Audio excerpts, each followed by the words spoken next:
মালদহে volleyball টুর্নামেন্টে চলল গুলি। সোশ্যাল মিডিয়ায় ভাইরাল সেই মুহূর্তের ভিডিও, যদিও ভিডিওর সত্যতা যাচাই করেনি ট্রাইব টিভি বাংলা।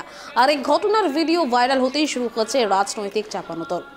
মানিকচকে প্রকাশ্যে স্কুলের অনুষ্ঠানে টুর্নামেন্টের উদ্বোধনে গুলি চালানোর ঘটনায় তীব্র রাজ্যের শাসক শিবিরকে তীব্র কটাক্ষ করেছেন প্রদেশ কংগ্রেস মুখপাত্র সৌম্য আচরায়। কি বলেছেন তিনি শুনুন।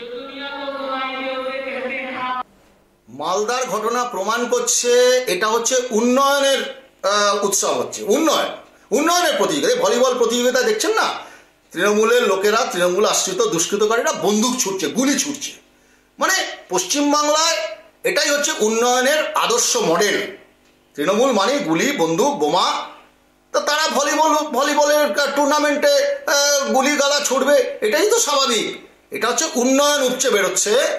আর পশ্চিমবাংলায় দুষ্কৃতকারীরা মনে করে এটা তাদের সরকার, তারা এই প্রশাসনকে থোড়াই কেয়ার করে, মাননীয় মুখ্যমন্ত্রীর পুলিশকে থোড়াই কেয়ার করে।